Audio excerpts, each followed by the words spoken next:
Bismillahirrahmanirrahim. Kita lanjutkan kembali untuk soal yang selanjutnya. Kita masuk ke soal nomor 8. Di soal nomor 8 ini kita masuk ke barisan dan deret.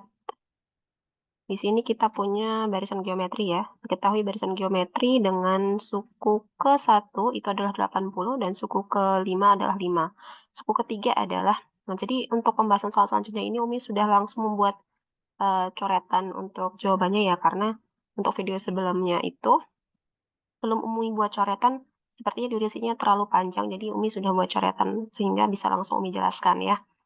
Baik, untuk soal nomor 8 ini kita tahu bahwasannya suku ke-1-nya adalah 80 berarti sama dengan A. A-nya berarti 80. Kemudian suku ke-5 adalah 5 berarti U5 sama dengan 5. Ditanya adalah U3. Nah, di sini kita punya rumus untuk UN itu sama dengan A dikali R pangkat N-1. Nah, di sini kita bisa substitusi ke U5-nya ya. U5 itu kan sama dengan A kali R pangkat 5 dikurang 1 ya. Ketika kita masukkan ke rumus ini, U5 tadi kita dapat 5 dari soal ya. Kemudian sama dengan A-nya itu 80 dikali dengan R pangkat 4. Nah, berarti di sini R pangkat 4-nya adalah 5 dibagi dengan 80, berarti R pangkat 4-nya adalah 1 per 16. Pembilang dan penyebutnya sama-sama dibagi dengan 5. Kemudian untuk mencari R-nya berarti 1 per 16-nya kita akar pangkat 4 kan ya. Di akar pangkat 4 dari 1 per 16 adalah 1 per 2. Sehingga diperoleh untuk U3-nya, ya kita substitusi ke rumus awal ya tadi, UN sama dengan A kali R pangkat N-1 ini tadi. Sehingga hasilnya adalah 80 dikali setengah dipangkatkan 3 dikurangi 1. Berarti sama dengan 80 dikali setengah pangkat 2. Sehingga kita punya 80 dikali 1 per 4. Berarti sama saja 80-nya dibagi dengan 4. Hasilnya adalah 20. Ini jawabannya yang D. Lanjut ke soal nomor 9. Di sini kita punya segitiga siku-siku. Ya, dengan siku-sikunya di A. Jika panjang AB itu adalah 6 cm dan BC itu adalah 10 cm, maka nilai dari tan C adalah, nah yang perlu kita perhatikan ada di sini. Di sini tan C ya. C berarti fokusnya adalah di C. Karena nanti kalau misalnya tan A atau tan B nanti hasilnya akan berbeda ya. Kita fokus di C sehingga di sini sudah Umi tandai ya. C-nya di sini ya, sudutnya. Nah, untuk mencari tan C, itu berarti kita punya depan samping. Ya, depannya sudut C berarti di sini ada 6. Kemudian sampingnya sudut C itu ada sisi AC. Nah, sisi AC ini belum diketahui sehingga kita harus cari terlebih dahulu sisi AC. Nah, untuk mencari sisi AC, berarti kita punya menggunakan rumus Pitagoras ya. Berarti tinggal akar dari 10 kuadrat dikurangi 6 kuadrat sama dengan akar 100 dikurangi 36, hasilnya adalah sama dengan akar 64 yaitu 8. Nah, kemudian kita masuk ke tadi ya, rumusnya adalah depan per samping ya.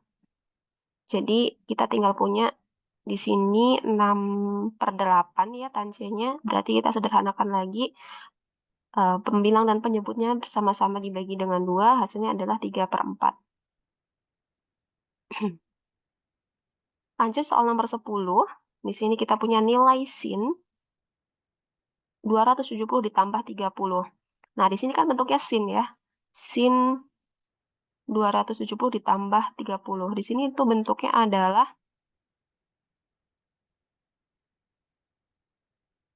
sin 270 derajat ditambah alfa.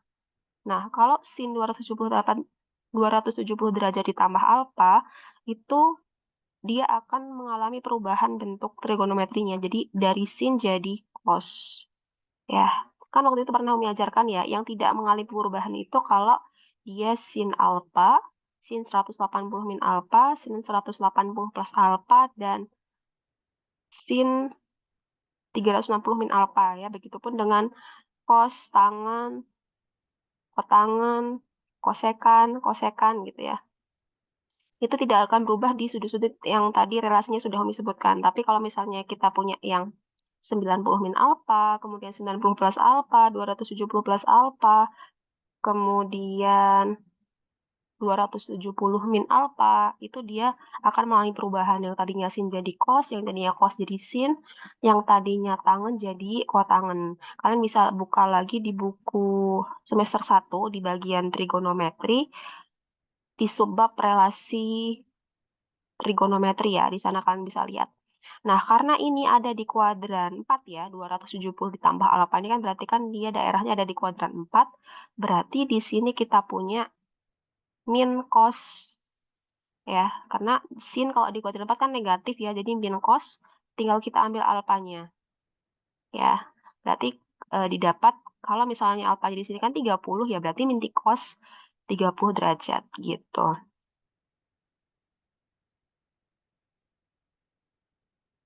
Nah, di soal nomor 11 sedikit Umi revisi di bagian sini ya.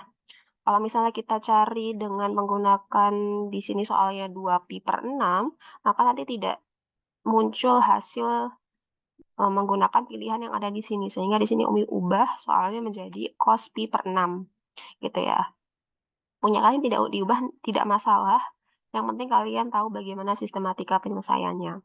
Nah, di sini kita punya 2 sin pi/3 ditambah cos pi/6. Nah, pi itu, ingat-ingat pi adalah nilainya 180 derajat, sehingga kita bisa ubah di sini supaya tidak susah ya. Jadi kita ubah jadi bentuk derajat, 180 dibagi 3 itu hasilnya 60 derajat, 180 dibagi 6 itu 30 derajat.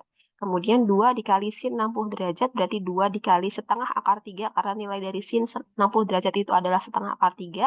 Kemudian cos 30 derajat itu adalah setengah akar 3. Kan dihafalkan lagi untuk nilai-nilai sudut istimewa ya, terutama sin, cos, tangen, karena yang banyak keluar di sini adalah sin, cos, dan tangen.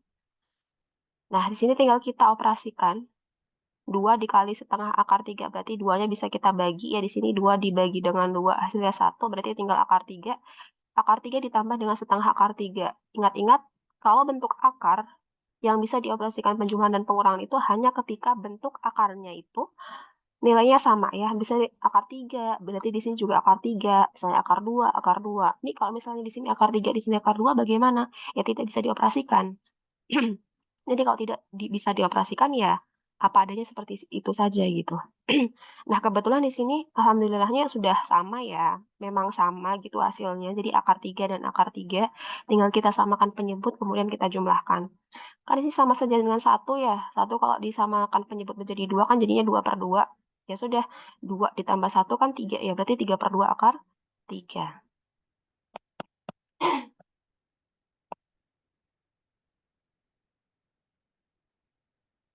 Lanjut untuk soal yang selanjutnya. Soal nomor 12 kita masuk ke sistem persamaan linear 3 variabel ya. Nah, di sini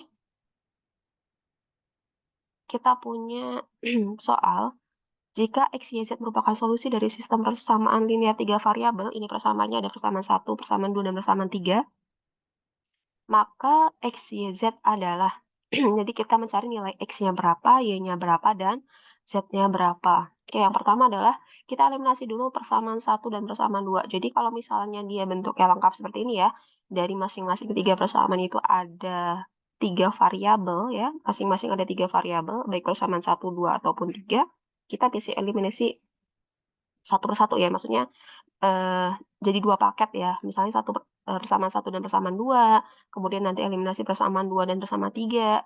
Atau boleh juga dengan paket yang lain, misalnya 1 dengan 3 atau 1 dengan 2 gitu boleh ya. Jadi nggak harus 1 dengan 2 dan 2 dengan 3.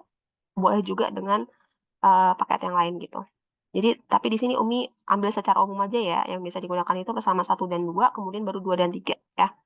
Nah, di sini kita eliminasi Y ya. Jadi kalau misalnya yang pertama 1 dan 2 ini eliminasi Y, nanti yang di 2 dan 3 juga eliminasinya eliminasi Y gitu ya. Jadi nggak boleh beda. Jadi kalau masih eliminasi seperti ini, dia harus sama yang dieliminasi ya.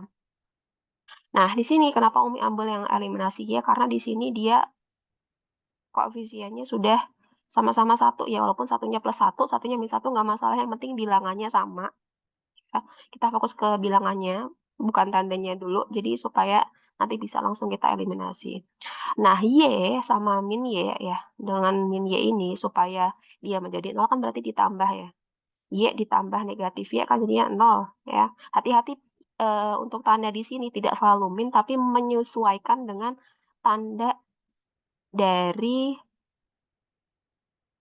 aljabar yang mau kita eliminasi gitu ya.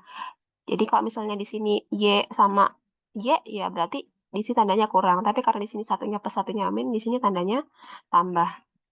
Gitu, jadi tinggal kita eliminasi. Min 2 ditambah 9 hasilnya 7. Z ditambah negatif 2Z itu negatif Z. Kalau bingung kita bisa jabarkan seperti ini ya. Z ditambah negatif 2Z. Ya. 1 ditambah utang 2. Berarti kan masih utang 1 gitu ya. Berarti negatif 1Z. 1 kan nggak usah ditulis. Maka dapatlah negatif Z gitu ya. Oke, lanjut. Kemudian X ditambah 2X itu adalah 3X. Diperoleh persamaan 4 itu adalah 3X min Z sama dengan 7. Kemudian kita lanjut lagi. Eliminasi persamaan 2 dan 3. Di sini kita punya 2X min Y min 2Z sama dengan 9 dan X min 2Y ditambah 2Z sama dengan 6. Nah, karena di sini dari masing-masing variabel untuk Z, untuk Y maksudnya ya, karena kita tadi eliminasi Y berarti di sini juga harus eliminasi Y, walaupun di sini Z-nya ini dia uh, si bilangan dari variabel Z ini sama ya, sama-sama 2 ya. Tapi jangan pakai yang Z karena tadi kita awalnya sudah pakai yang Y, berarti kita harus lihat yang Y. Supaya sama kan berarti misalnya kita mau ubah jadi 2 ya, karena sini 1 sini 2 kan berarti kita sama-sama bisa jadikan 2 mereka. Berarti yang pertama ini kita jadikan 2 ya, yang persamaan 2 ini dikalikan 2, kemudian karena yang di sini sudah 2, ya sudah berarti cuma kita kalikan dengan 1 biar dia tetap ya, di sini tetap min 2 gitu. Ya sudah, yang pertama kita kalikan 2 berarti 2 kali 2 di sini dapat 4X min Y dikali 2 berarti min 2Y min 2Z dikali 2 min 4Z 9 kali 2 18. Yang bawah tetap ya karena cuma dikalikan 1. Kemudian kita kurangkan. Kenapa kok dikurangkan? Karena min 2Y dan min 2Y supaya menjadi 0 harus dikurang ya. Umi tuliskan di sini min 2Y min 2Y. Nah, ini kan nanti jadi positif ya. Jadi nanti hasilnya 0. Nah, gitu. Jadi untuk menentukan tandanya hati-hati ya. Seperti itu. Nah, kalau sudah 18 dikurangi 6 hasilnya 12. Min 4Z dikurangi 2Z hasilnya min 6Z. Kemudian ini 0 ya yang Y. 4X dikurangi X sama dengan 3X. Ini dapatlah persamaan 5. Selanjutnya, ketika kita sudah dapat persamaan 4 dan persamaan 5, tinggal kita eliminasi. Ya, kita eliminasi. Nah, di sini yang bilangannya sudah sama itu milik variabel X ya. Jadi kita tinggal kurangkan saja karena di sini positif semua ya. Berarti supaya mereka jadi 0, kita kurangkan. Berarti 7 dikurangi 12 negatif 5. Min Z dikurangi min 6Z itu 5Z. Berarti Z-nya adalah min 5 dibagi 5. Jadi Z-nya adalah negatif 1. Nah, setelah kita dapatkan Z-nya negatif 1, kita bisa substitusi ke persamaan 4. Jadi kalau sudah 1 dapat, kita substitusi ke persamaan yang punya 2 variabel. Yang punya 2 variabel itu kalau nggak persamaan 4, ya persamaan 5. Ya, jadi boleh substitusi ke persamaan 4 atau persamaan 5. Nah, di sini Umi ambil yang persamaan 4 ya. Gitu. Jadi tinggal 3X dikurangi Z sama dengan 7. Berarti 3X dikurangi negatif 1 sama dengan 7. Nah, di sini tinggal kita operasikan ya, nih jadinya ditambah, kemudian 3X sama dengan 7 kurangi 1, 3X sama dengan 6, berarti X-nya sama dengan 6 per 3, dan X-nya sama dengan 2. Kemudian, di sini kita sudah mendapatkan nilai dari dua variabel, yaitu untuk Z dan X-nya. X-nya itu sama dengan 2, dan Z-nya sama dengan negatif 1. Nah, kalau kita sudah dapat nilai dari dua variabelnya, kita tinggal substitusi ke persamaan yang punya 3 variabel. Nah, di sini yang paling mudah untuk disubstitusi adalah yang pertama ya, karena dia koefisien dari masing-masing variabelnya itu 1, 1, 1 ya, X plus Y plus Z sama dengan min 2. Jadi kita pilih di sini yang persamaan 1. X-nya kita ganti 2, Y-nya masih tetap Y, ditambah Z-nya kita ganti negatif 1 sama dengan negatif 2. Berarti 2 ditambah negatif 1 kan 1 ya. Berarti Y tambah 1 sama dengan negatif 2, berarti Y-nya sama dengan negatif 3. Sehingga kita peroleh hasilnya adalah 2, negatif 3, dan negatif 1 untuk X, Y, Z-nya.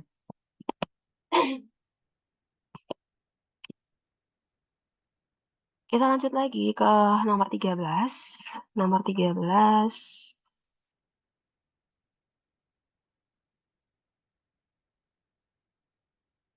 Nah, di sini agak sedikit berbeda dengan nomor 12 tadi ya. Kalau di nomor 12 tadi kan masing-masing persamaan itu ada 3 buah variabel. Nah, sedangkan di sini kita punya yang pertama ada 3 variabel, 2 variabel, kemudian 1 variabel. Nah, tidak masalah. Tapi yang jelas di sini ini tetap disebut sebagai sistem persamaan linear 3 variabel karena dalam satu paket ini, 3 persamaan ini ada 3 buah variabel yang muncul yaitu P, Q, dan R. Nah, bagaimana cara mengerjakannya? Kita mulai dari R sama dengan 3 terlebih dahulu. Kenapa? Karena di sini R-nya sudah diketahui nilainya. Pasti, oh R-nya itu sama dengan 3 gitu ya. Nah, tinggal kita substitusi ke persamaan yang punya R. Yang punya R itu cuma di persamaan 1, maka kita substitusi R sama dengan 3 ke persamaan 1. Ya, jadi di sini 3P ditambah 2Q dikurang R sama dengan negatif 6. Berarti 3P ditambah 2Q, R-nya kita substitusi 3, berarti dikurang 3 sama dengan negatif 6. Berarti kita peroleh hasilnya adalah 3P ditambah 2Q sama dengan negatif 3. Dan ini menjadi persamaan 4.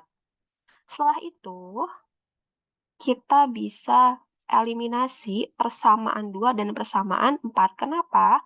Karena di sini persamaan 2 sama-sama punya P dan Q, dan di persamaan 4 punya P dan Q juga. Gitu ya. Jadi kita eliminasi. Di sini karena belum ada yang sama bilangannya di koefisiennya, ya maka kita buat menjadi sama dulu ya, supaya angkanya dapat yang lebih kecil, kita ambil yang Q saja ya, eliminasi yang Q. Jadi kita bisa buat jadi 2 ya untuk bilangannya, berarti yang atas ini kita kalikan dengan 2, yang bawah tetap karena sudah 2 bilangannya di sini ya untuk Q-nya. Jadi yang persamaan yang di atas, yang persamaan 2 ini jadinya 4P. Di sini min 1 dikalikan 2 min 2Q, min 16 dikalikan 2 jadi min 3, 2. Tinggal kita eliminasi. Min 2Q sama 2Q, kalau misalnya biar jadi 0, maka harus ditambah ya. Sehingga di sini kita punya 7P sama dengan min 35. Berarti P-nya adalah negatif 5. Kemudian lanjut, di sini kita substitusi P sama dengan negatif 5 dan R sama dengan 3 ke persamaan 1. Jadi kalau misalnya tadi ya, seperti tadi kalau misalnya kita sudah mendapatkan nilai dari 2 variabelnya, kita masuk ke persamaan yang memiliki 3 variabel. Nah, di sini berarti tinggal kita ganti P-nya dengan negatif 5, R-nya dengan 3, sehingga kita peroleh Q-nya adalah 6. Ya.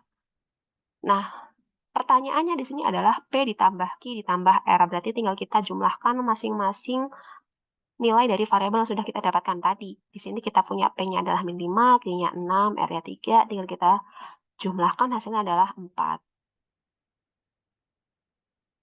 Kemudian nomor 14 dan 15 ini dia stipe ya. Hanya saja bedanya kalau misalnya nomor 14 ini dia punya 2 garis, nomor 15 ini punya 1 garis. Dan sebenarnya di sini ada cara manualnya ya. Cara manualnya itu kita bisa ambil titiknya ya. Jadi di sini kan kalau misalnya kita mau ngambil garis G1, G1 itu kan dia titiknya ada titik 0,7, kebalik ya. 7,0 ya, yang G1 itu 7,0 ya. 7,0 kemudian ada 6, kebalik, 0,6. Nah, kayak gini ya. Berarti kita kalau misalnya punya 2 buah titik kayak gini dan kita mau cari persamaan garis ya, kita bisa pakai rumus Y min Y1 per Y2 min Y1 sama dengan X min X1 per X2 min X1. Nah, seperti ini. Ya, di sini kita punya X1, Y1, ini X2, Y2. Tinggal substitusi saja, nanti kita dapatkan hasilnya adalah ini. Ya, kalau tidak percaya nanti buktikan masing-masing ya Solihah ya. Jadi untuk nyari G2 juga demikian. G2 ini titiknya berarti G2 itu yang ini ya garisnya ya. Set. Yang ini nih. Set. Berarti dia kita punya titiknya 9,0 dan 0,4. Sama cara mencarinya asal muasalnya itu dengan menggunakan ini. Nah, tapi supaya kita lebih cepat penyelesaiannya, kita pakai trik saja ya Solihah ya. Jadi, di sini kita bisa melihat ya, di sini Umi kasih nama G1, di sini ada 6, di sini ada 7 ya. Nah, yang 6 ini kan dia ada di sumbu Y. Yang 7 akan di sumbu X. Nah, tuker ya. 6 tadi di sumbu Y, berarti nempelnya sama X. Sedangkan yang 7 kan di sumbu X, nempelnya sama Y ya. Jadi 6X ditambah 7Y. gitu ya, ditukar 6 kan tadi kan nempelnya sama Y, tapi dia nulisnya di sini dia nempelnya sama X. Nah, 7 itu kan nempelnya di sumbu X. Tapi di sini kita sandingnya sama Y, jadi ditukar pasangannya ya. Sama dengan 42-nya didapat dari 6-nya dikalikan dengan 7, dapatlah 42. Nah, gitu ya. Ini kan baru persamaan garisnya, ini karena sama dengan ya. Kita lihat sekarang pertidaksamanya, karena yang ditanya adalah pertidaksama linear. Kita lihat daerahnya. Kan garisnya di sebelah sini ya. Garisnya tuh di sini nih, set. Nah, tapi yang di arsip di bagian sebelah kirinya, sebelah kiri garis kan. Kalau yang di arsip itu sebelah kiri garis, maka kita berpikirnya itu kurang dari. Kalau sebelah kiri kurang dari, kalau sebelah kanan lebih dari. Gitu aja deh biar mudah. Ya, Pak. Kalau misalnya mau pakai cara cara yang memang secara konsep, itu kita bisa uji titik. Tapi supaya lebih cepat ya penyelesaiannya, kita itu tadi ya bisa menggunakan trik itu. Kalau sebelah kiri garis daerahnya, maka kita pakai kurang dari atau kurang dari sama dengan, tapi kalau sebelah kanan garis, maka kita pakai yang lebih dari atau lebih dari sama dengan. Sehingga di sini kita peroleh yang kurang dari sama dengan ya. Kemudian yang G2 sama caranya ya, berarti ini 4X ditambah 9Y sama dengan 36, itu persamaan garisnya. Nah, sekarang kita lihat daerahnya itu ada di sebelah kanan garis atau agak atas ya, di bagian atasnya gitu ya. Berarti kita dapatkan itu lebih dari sama dengan. Sehingga kemudian untuk yang X dan Y-nya, lihat di sini itu adalah daerah positif. Ini kuadran-kuadran 1 ya. X-nya itu lebih dari 0 dan Y-nya itu lebih dari 0 gitu. Jadi kalau di kuadran 1 itu pasti dia X-nya lebih dari 0 dan Y-nya lebih dari 0. Berarti ya yang diperoleh adalah jawabannya yang mana nih? Yang E ya. Oke, jawabannya yang E. Lanjut ke soal nomor 15. Soal nomor 15, di sini pertidaksamaan yang sesuai dengan gambar di atas adalah sama seperti tadi ya. Langsung kita ambil ini 4 ya, berarti 4X. 6 berarti 6Y sama dengan 24. Karena di sebelah kanan atau agak atas ya, di bagian kanan atas ini ya. Berarti lebih dari sama dengan 24. Oke, ini triknya seperti itu ya. Trik cepatnya. Tapi kalau mau pakai konsep ya tadi, pakai rumus yang menjelaskan tadi. Sekarang kita lanjut lagi ke nomor 16. Nomor 16 masih sistem persamaan linear 3 variabel. Tapi di sini kita hanya bukan sistem pertidaksamaan linear ya kalau yang sekarang ya, bukan sistem persamaan linear 3 variabel tapi sistem pertidaksamaan linear 2 variabel ya. Karena di sini ada 2 variabel yang muncul. Seorang wira swasta membuat 2 macam ember yang setiap harinya menghasilkan tidak lebih dari 18 buah. Berarti kalau tidak lebih dari itu kurang dari sama dengan ya, tidak lebih dari berarti maksimalnya 18. Maka nanti kita menggunakan tandanya itu kurang dari sama dengan. Tapi kalau misalnya di sini kalimatnya paling sedikit atau minimal, ya berarti paling sedikitnya 18 kan, maka kita gunakan tandanya lebih dari sama dengan, ya. Berarti 2 macam ember, misalnya di sini ada ember jenis pertama sama ember jenis kedua. Ember jenis pertama kita misalkan X, ember jenis kedua kita misalkan Y. Ya udah, berarti dari kalimat pertama ini kita bisa ambil model matematikanya X ditambah Y kurang dari sama dengan 18. Kemudian dari kalimat yang kedua, harga bahan untuk jenis pertama itu Rp500 dan ember jenis kedua itu Rp1.000. Ia tidak akan berbelanja lebih dari 13.000. Tidak akan berbelanja lebih dari 13.000. Berarti maksimal 13.000 kan? Ya, berarti tandanya kurang dari sama dengan lagi ya. Tinggal 500-nya tadi tempelin sama X karena dia punyanya jenis pertama ya. Kemudian 1.000-nya tempelin sama Y karena dia jenis kedua. Ya udah jadinya 5X ditambah 1.000 ya kurang dari sama dengan 13.000. Tapi kalau di soal itu nggak ada nih yang bentuknya 500X ditambah 1.000 Y kurang dari sama dengan 13.000. Ya udah sederhanain aja. Kita bisa bagi mereka semua dengan 500. Berarti 500 bagi X dapatlah X, 1.000 dibagi Y kita dapatkan 1.000Y dibagi 500 maksudnya ya. Kita dapatkan 2Y, kemudian 13.000 kita bagi dengan 500 kita dapatkan 26. Kemudian X-Y-nya udah pasti positif, makanya mereka X-nya lebih dari sama dengan 0, Y-nya lebih dari sama dengan 0. Jadi jawabannya yang A. Oke, selanjutnya soal nomor 17. Timbulan penyelesaian persamaan kuadrat x kuadrat min x min 42 sama dengan 0 adalah. Nah, di sini kita bisa gunakan pemfaktoran ya, Solihah. Tinggal kita buat jadi dua ruas, apa ya istilahnya ya, kelompok. Ada kelompok kiri dan kanan ya. Nanti kita pisah x-nya, nanti kemudian kita cari berapa kalau dikali itu hasilnya negatif 42. Negatif 42 itu didapat dari sini. Kemudian kita cari juga bilangan yang sama dengan yang perkaliannya tadi ya. Kalau ditambah hasilnya negatif 1, oh ternyata kita dapatkan min 7 dan 6. Karena min 7 dan 6-nya kalau dikali hasilnya negatif 42, kalau ditambah hasilnya negatif 1. Berarti kita bisa dapatkan X dikurangi 7, dapat min 7-nya dari sini. X ditambah 6, dapat 6-nya dari sini ya.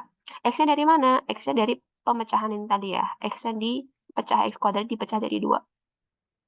Oke, kalau sudah kita buat sama dengan 0, X min 7 sama dengan 0 berarti X-nya sama dengan 7, atau X tambah 6 sama dengan 0 berarti X-nya sama dengan negatif 6. Didapatlah hasilnya adalah himpunan penyelesaiannya min 6 dan 7. Lanjut ke soal nomor 18 dan 19 serta 20. Di sini kita punya persamaan kuadrat X kuadrat min 3X min 10 sama dengan 0, itu memiliki jenis akar-akar yang apa? Nah, kalau untuk menentukan jenis akar, ingat kita menggunakan diskriminan. D ini diskriminan, rumusnya adalah B kuadrat min 4AC. Dari sini kita bisa tahu kalau di sini ini A-nya sama dengan 1 ya, dari sini nih, 1 di sini. Ya, kemudian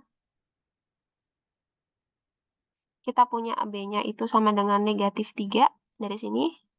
Kemudian C-nya sama dengan negatif 10. Tinggal kita substitusikan. Berarti min 3 kuadrat dikurangi 4 dikali 1 dikali negatif 10 hasilnya 49. Berarti 49 itu lebih dari 0. Maka kalau lebih dari 0 adalah dua akar real berbeda. Kalau dua akar real sama bagaimana, Mi? Kalau dua akar real sama itu kalau D-nya sama dengan 0. Kalau bersifat imajiner itu kalau D-nya kurang dari 0. Bersifat imajiner dan bersifat khayal ini sama ya. Maksudnya sama. Jadi bersifat imajiner dan bersifat khayal ini sama. Tak hingga nggak ada ya pembahasannya untuk jenis-jenis akar. Jadi jawabannya adalah yang A. Kemudian, nomor 19, jika A dan B adalah akar-akar persamaan kuadrat 2x kuadrat ditambah 3x min 1 sama dengan 0, maka nilai 1 per A ditambah 1 per B adalah. Nah, di sini kita juga harus tahu A, B, C-nya siapa. A-nya adalah 2, B-nya adalah 3, dan C-nya adalah negatif 1. Nah, ini berkaitan dengan jumlah dan hasil kali akar-akar ya. Jadi untuk rumus jumlah akar, itu kita punya A plus B itu sama dengan min B per A ditambah min B per A berarti sama dengan min 3 per 2. Kemudian kalau A dikali B itu sama dengan C per A sehingga hasilnya adalah min 1 per 2. Nah, kalau ditanya 1 per A ditambah 1 per B berarti kita tinggal ubah aja. Kalikan silang ya. 1 dikali B, B. 1 dikali A per A-nya kali B. Jadi kali silang, bawahnya dikali.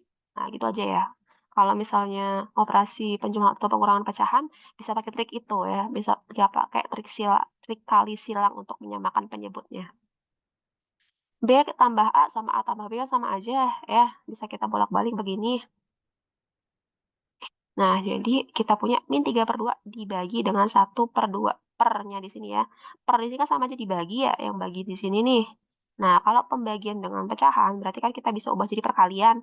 Tapi kita balik nih, yang negatif 1 per 2-nya. Ya sudah, negatif 1 per 2-nya kan tadi dibalik ya. Jadinya di sini kita punya min 3 per 2 dikali min 2 per 1. Hasilnya adalah min 3 kali min 2 adalah 6. 2 kali 1 adalah 2. Berarti 6 bagi 2 adalah 3. Kemudian nomor 20. Nah, di sini kita diminta untuk menentukan fungsi kuadrat dari grafik tersebut. Nah, ini berkaitan dengan mengonstruksi fungsi kuadrat, ada di halaman 27 di buku semester 2. Kalian coba dipahami lagi ya, di situ kan ada 4 bentuk. Nah, di sini baru keluar satu bentuk nih, dia menggunakan titik puncak. Bisa jadi nanti di soal itu yang keluar yang dia itu grafiknya berpotongan dengan sumbu X di 2 titik gitu, atau yang lainnya. Jadi kalian pelajari semuanya ya. Gitu. Nah, di sini Umi ajarkan yang dia menggunakan titik puncak ya, karena soalnya tentang titik puncak. Nah, berarti TP-nya di sini titik puncaknya kan ini ya. Itu XP sama YP kan berarti. X-P-nya -1, Y-P-nya 2. Nah, kemudian X, Y-nya ini adalah titik yang dilalui oleh grafik baseline titik puncak. Di sini ada 0,4. Nah, pertama kita cari A-nya dulu. Jadi kita masukkan yang sudah diketahui tadi ya. Rumus untuk mengonstruksi fungsi kuadrat ketika diketahui titik puncaknya itu menggunakan Y sama dengan A dikali X min XP kuadrat ditambah YP. Nah, di sini kita tinggal substitusi Y-nya sama dengan 4, A-nya tetap A karena belum tahu ya. X-nya itu 0 dari sini, kemudian XP-nya -1, dan YP-nya 2. Tinggal kita operasikan, hasilnya dapatlah A-nya adalah 2. Kemudian, setelah kita mendapatkan A-nya 2, kita masuk lagi ke rumus yang sama. Ya, tapi dengan tidak memasukkan X dan Y-nya. X dan Y-nya tetap X dan Y. Gitu ya. Tinggal XP dan YP saja yang dimasukkan berikut dengan A-nya sama dengan 2. Setelah kita konstruksi, kita selesaikan, dapatlah Y-nya sama dengan 2X kuadrat ditambah 4X ditambah 4. Ya, hati-hati di bagian sini ya. Di sini harus dijabarkan dulu, makanya di sini Umi jabarkan supaya nanti tidak sulit gitu ya. Lebih baik step by step, pelan-pelan, yang penting dapat hasil yang betul ya. Oke, cukup untuk sesi yang kedua ini, cukup sampai nomor 20 dulu. Kita lanjut di sesi yang selanjutnya untuk nomor 21 sampai nomor 33 ya.